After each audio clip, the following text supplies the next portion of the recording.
Boas tardes. Hoxe temos con nós a María Jesús Pena Veiga, nai dun rapaz de 19 anos que foi diagnosticado en maio de 2015 de síndrome de fatiga crónica e posible fibromialgia, e que, dende esa data, está sendo vítima de abandono asistencial por parte do Sistema Público de Saúde ou de negar a autorización para ser derivado á unidade especializada no Hospital Valdebrón en Barcelona.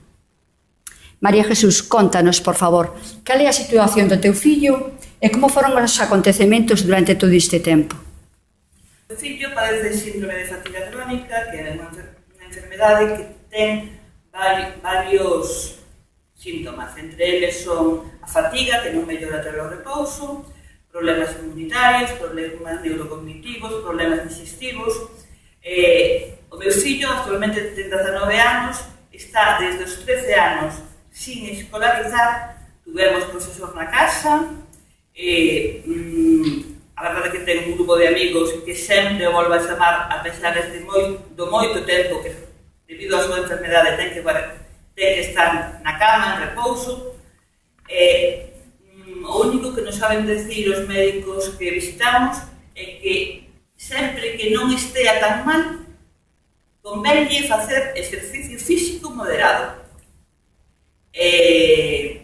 Actualmente encontrámonos sin ningún médico, non nos otorgaron ningún médico, o cal ni siquiera sabemos se lle vai mellor tomar un paracetamol ou un ibuprofeno, ou si, como tamén ten a súa doctora di que probablemente é unha fibromialgia, non sabemos con seguridade que sí que esa fibromialgia existe. Socialmente e académicamente, o meu fillo ten 19 anos, terminou a ESO e aí quedou. Hai moitas outras persoas que están con 40, 50, cando xa teñen a súa vida feita, empezan a sufrir este tipo de enfermedades.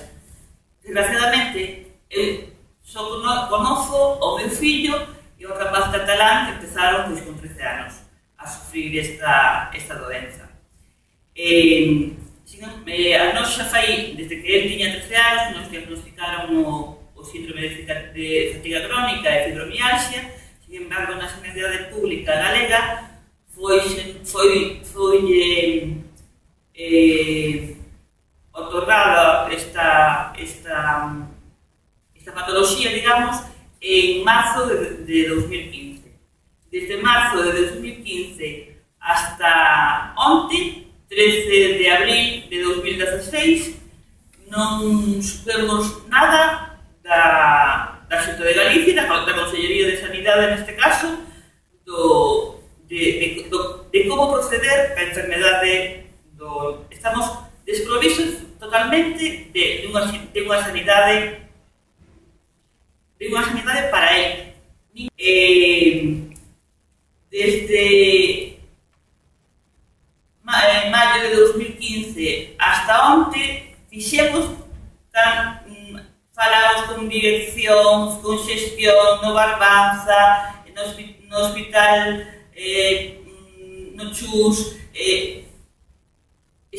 Actualmente estamos totalmente desprovistos de asistencia. O meu fillo non ten nin medicación, nin médico a cargo. Por outra banda, fai pouco máis dun mes, fomos facerlle un grado de minusvalía. Supoñíamos que lle daría unha minusvalía real. O meu fillo está a maior parte da súa vida na cama, desgraciadamente, porque non está nun estado de fatiga tal que non pode moverse. Sin embargo, otorganlle unha minusvalía do 0%. María Jesús, o día de hoxe cal é o resultado das xestións?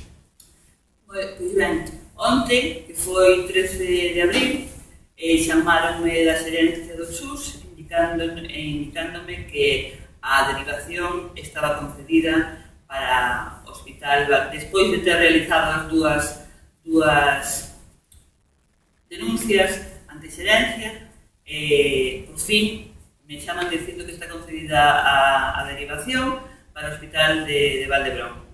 Hoxe acércome ao Chus para preguntar e que me den por escrito o que está concedida a derivación. Primeiro neganse a facelo, despois reclamando os seus superiores fano, e resulta que, efectivamente, está concedida unha consulta no Valdebrón, pero non está a derivación. O sea, non estamos derivados para ali de ningún xeito. Entonces, que saiban tanto Xerencia como toda a Consellería de Sanidade, que sexa necesario, que non vou deixar de loitar polo dereito que ten o meu fillo. Non vou deixar de facelo. E animo a todos os pacientes e usuarios que teñan problemas a que os denuncien, se queixen e se asocien. É a única maneira que temos de tirar para adiante. Gracias. Grazas, María Jesús, polo teu testemunho e pola tua determinación para facer público o acontecido co teu fillo, porque con ilo tamén nos axudas a todos os pacientes e usuarios. Gracias. Gracias.